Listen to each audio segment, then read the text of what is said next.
વડાપ્રધાન મોદી આજે જાહેર સભાને સંબોધન કરવાના છે। સીધા ત્યાં જઈશું। बहुत बहुत आभारी हूं। भाइयों बहनों,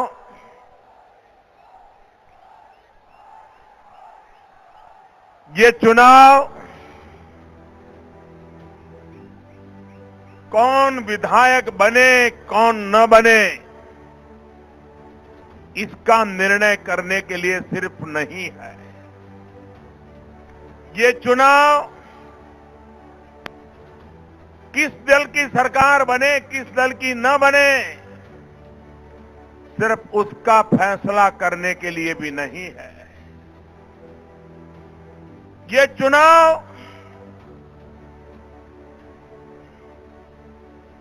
चौदह साल से उत्तर प्रदेश में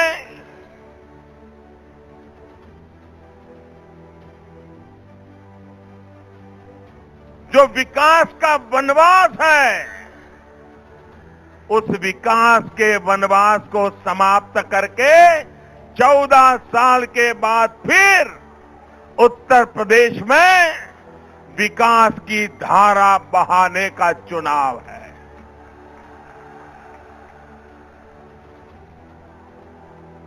भाइयों बहनों, ये चुनाव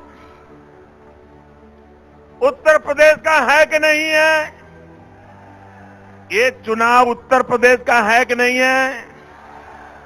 ये चुनाव मुख्यमंत्री तय करने के लिए है कि नहीं है? ये उत्तर प्रदेश की सरकार बनाने के लिए है कि नहीं है?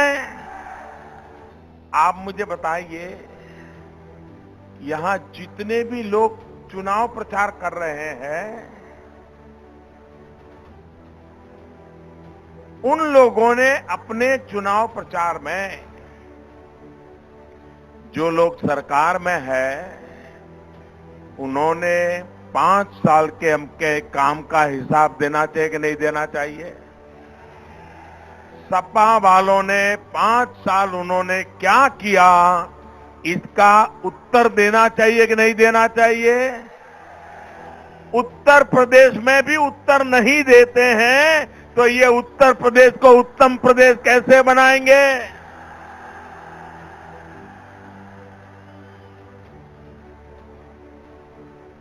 उनकी जिम्मेवारी है। श्रीमान अखिलेश जी,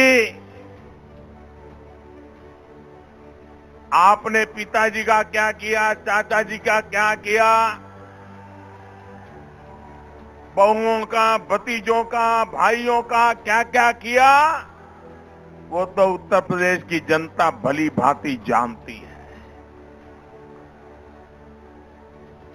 समय की मांग है कि आप पिछले 5 वर्ष में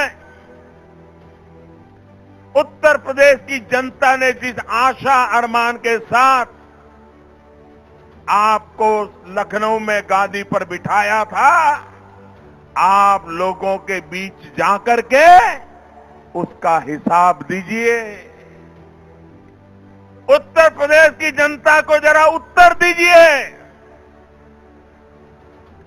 लेकिन ये नहीं कर रहे हैं। ये जितने भी लोग यहां से हो या बाहर से आए हो, मोदी ने क्या किया, मोदी ने क्या किया, दिल्ली सरकार क्या कर रही है, मोदी ने ऐसा किया, मोदी ने वैसा किया।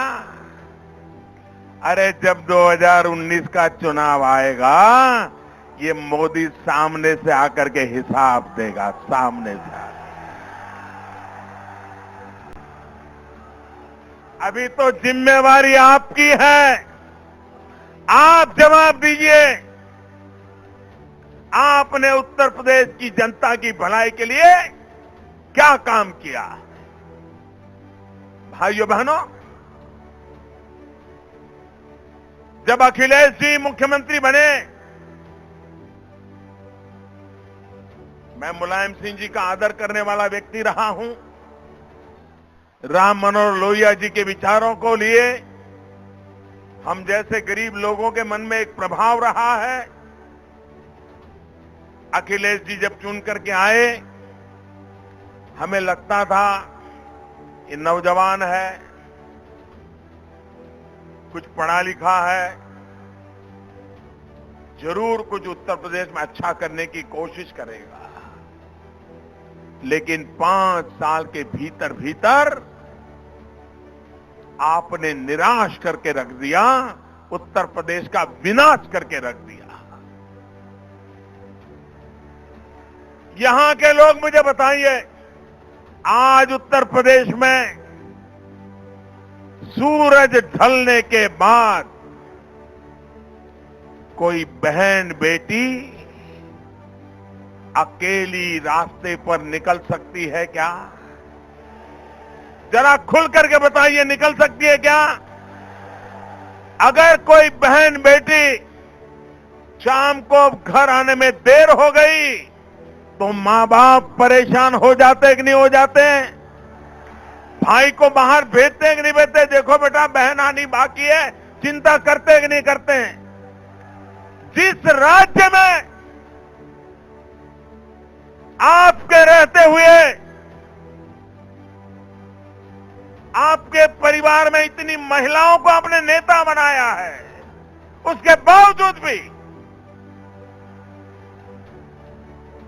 क्या कारण है कि उत्तर प्रदेश की मां बेटी सलामत नहीं है, शाम को अकेली घर के बाहर निकल नहीं पाती है? क्या कारण है? 8वीं 9वीं की बच्चियां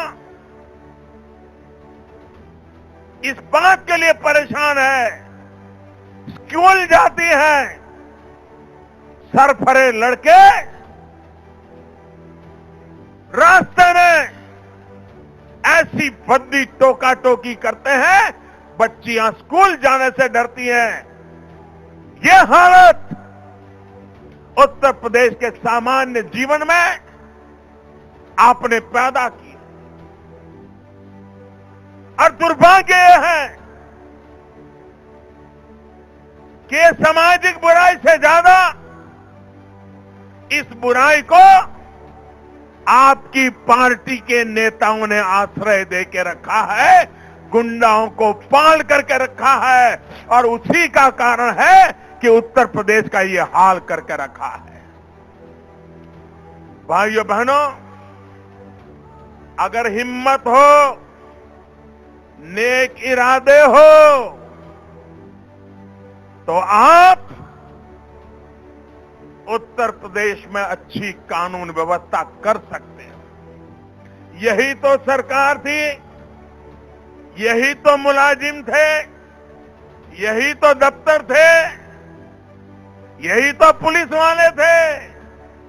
लेकिन जब कल्याण सिंह को सेवा करने का मौका मिला, राजनाथ सिंह जी को सेवा करने का मौका मिला, भारतीय जनता पार्टी के मुख्यमंत्रियों को सेवा करने का अवसर मिला, ये सारे गुंडागर्दी करने वाले लोग या तो जेल में थे या सीधी लाइन पर चलने के लिए मजबूर हो गए थे। भाइयों बहनों, उत्तर प्रदेश में सिर्फ आर्म्स एक्ट, हथियारों के गुनाहगारी में 40,000 शिकायतें दर्ज हैं। 40,000। अगर आर्म्स एक्ट में 40,000 शिकायतें दर्ज हो, हर दिन बलात्कार, हत्या, बेहिसाब। मैंने अलीगढ़ की सभा में विस्तार से उसका ब्यौरा दिया था। लेकिन भाइयों बहनों, इनको कानून व्यवस्था में सुधार के लिए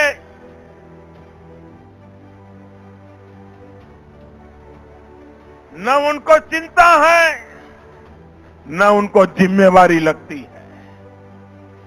कारण इसलिए है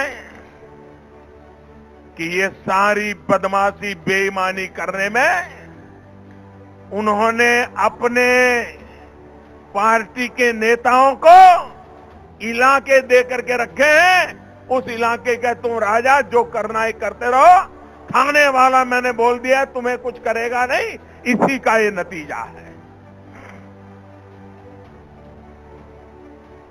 भाइयों बहनों, आप मुझे बताइए, उत्तर प्रदेश में कोई भी नौजवान कितना ही तेज पढ़ने लिखे में रहा हो, कितने ही अच्छे मार्क्स लाया हो, टॉप रहा हो, खेलकूद में भी अच्छा हो, लेकिन उसको नौकरी मिलेगी उसकी कोई गारंटी है क्या?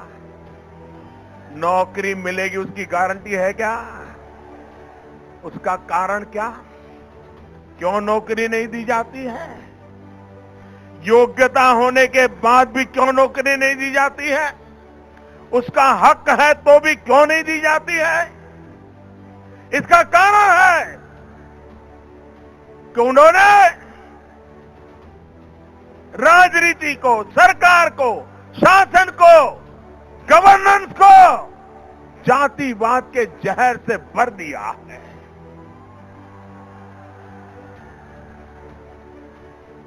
और उसके कारण उत्तर प्रदेश के नौजवान जिनका हक है वो हक छीन लिया गया है।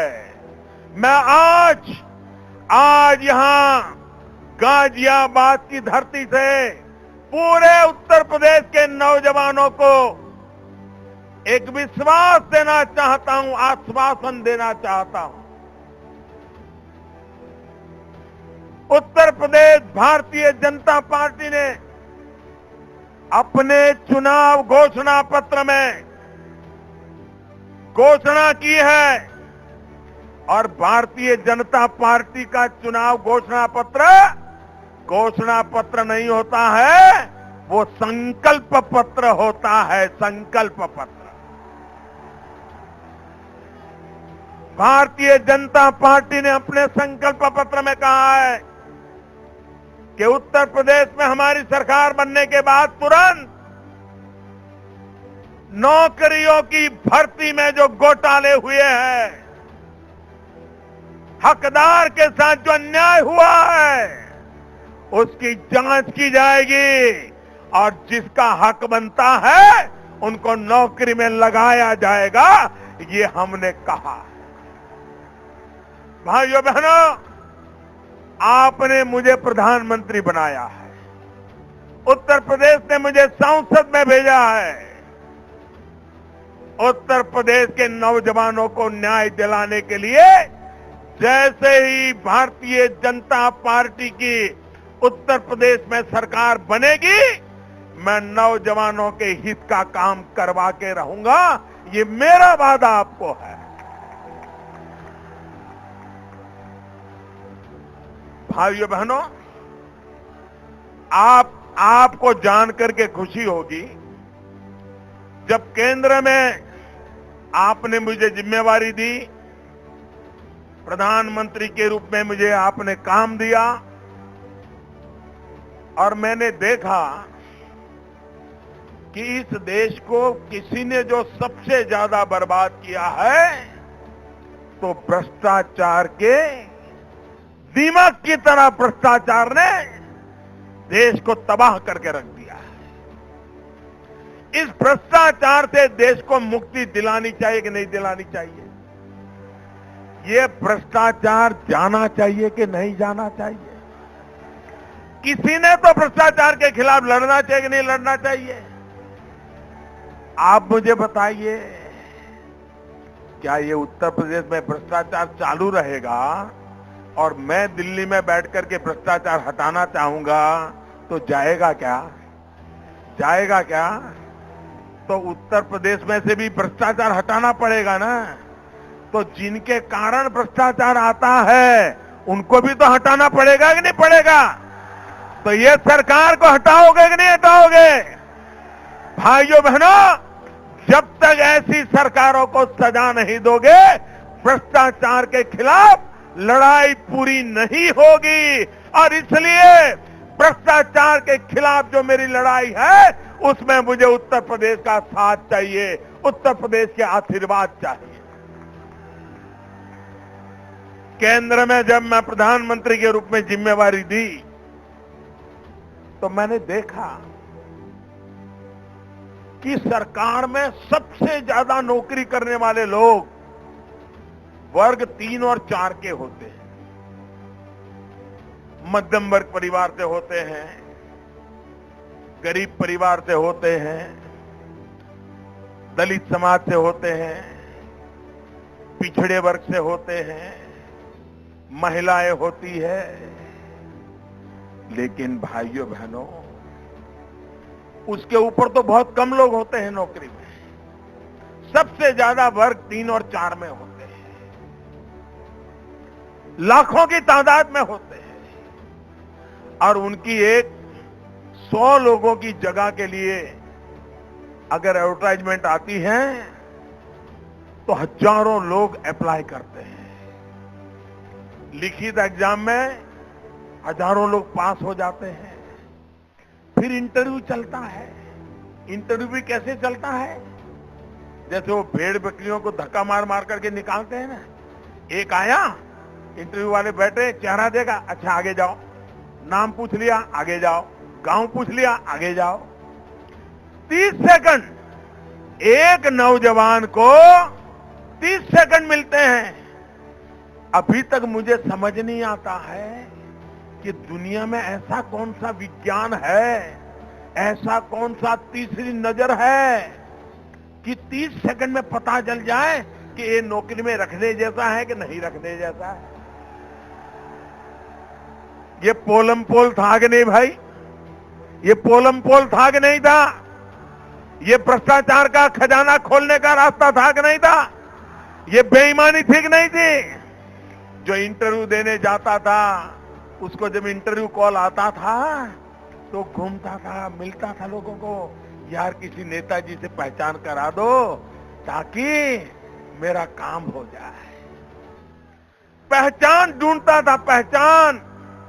और पहचान नहीं होती थी, वो काले धन का कारोबार होता था, भ्रष्टाचार होता।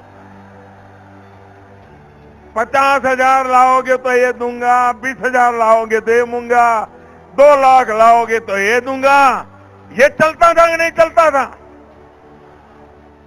भाइयों बहनों, गरीब मां अपने गहने बेच करके बेटे को नौकरी दिलवाने के लिए भ्रष्टाचार में पैसे देने के लिए मजबूर होती थी। गरीब किसान अपने बेटे को पट्टे वाले की नौकरी मिल जाए, ड्राइवर की नौकरी मिल जाए, इसलिए खेती जमीन गिरवी रख करके भ्रष्टाचार के लिए पैसे देता था ताकि एकाध बच्चे को कहीं सरकार में जगह मिल जाए। हमने आकर के निर्णय किया कि लिखित परीक्षा में जो पास होंगे उनकी एग्जाम भी कंप्यूटर लेगा। कंप्यूटर तय करेगा कि ज्यादा मार्क वाले कौन लोग हैं। कोई इंटरव्यू नहीं किया जाएगा, किसी को बुलाया नहीं जाएगा, किसी की पहचान की जरूरत नहीं पड़ेगी। कंप्यूटर तय करेगा, पहले जो 100 हो गए उनको नौकरी मिल जाएगी और उसके घर चिट्ठी चली जाएगी। भ्रष्टाचार गया कि नहीं गया? जा सकता है कि नहीं जा सकता है? हमें हिंदुस्तान में सभी राज्यों को लिखा कि जो काम हमने किया है आप भी राज्य में लागू करो। आज मुझे दुख के साथ कहना पड़ रहा है कि उत्तर प्रदेश का मैं सांसद हूं, उत्तर प्रदेश से ने मुझे प्रधानमंत्री बनाया, लेकिन उत्तर प्रदेश सरकार ने मेरी बात मानी नहीं। वो कागज को फाइल में बंद करके रख दिया, क्योंकि अगर इंटरव्यू बंद हो जाएंगे तो अपने पराये का खेल नहीं होगा, नोटों के थप्पे नहीं आएंगे, बेईमानों को संभालने की व्यवस्था नहीं होगी। और इसलिए भाइयों बहनों, उन्होंने इस काम को नहीं किया। आप मुझे बताइए, भ्रष्टाचार को रोकने के अनेक तरीके हैं, लेकिन आंख मूंद करके उत्तर प्रदेश की सरकार बैठी हुई है। और इसलिए मैं कहने आया हूं भाइयों बहनों,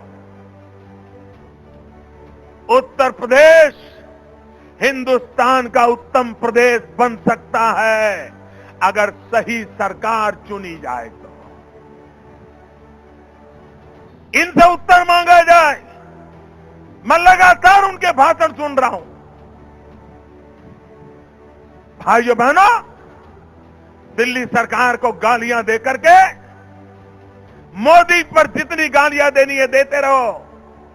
अगर 10 मिनट मुझे गाली देते हो दे दो, लेकिन 5 मिनट तो अपने काम का हिसाब दे दो भाई। इतना तो कर दो। मैं आपको हिसाब देने के लिए तैयार हूं हम कैसे काम कर रहे हैं भाई। हमने कहा था गरीब माताओं को मुफ्त में गैस के चूल्हा देंगे। कहा था कि नहीं कहा था? भाइयों बहनों, अभी तो मेरी सरकार को आधा टाइम अभी हुआ है। अब तक 1,80,00,000 गरीब परिवारों में गैस का चूल्हा कनेक्शन पहुंच गया। कौन कहता है काम नहीं होता है? भाइयों बहनों, आप मुझे बताइए, ये पूरे उत्तर प्रदेश में छोटे छोटे जो व्यापारी है उनको किसी न किसी केस में फंसाया जाता है कि नहीं फंसाया जाता है? उनको दबाने के लिए पुलिस का डंडा चलाया जाता है कि नहीं चलाया जाता है? इन छोटे व्यापारियों का क्या गुनाह है? मैं इन छोटे व्यापारियों को कहना चाहता हूं, ये आपकी सुरक्षा हमारी सरकार बनते ही सामान्य मानवी की सुरक्षा में आपको भी उतना ही हक मिलेगा जो हर उत्तर प्रदेशवासी को मिलेगा। ये मैं आपको वादा करने आया।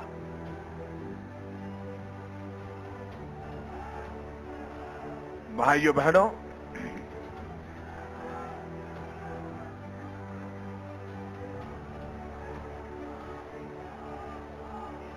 ये गाजियाबाद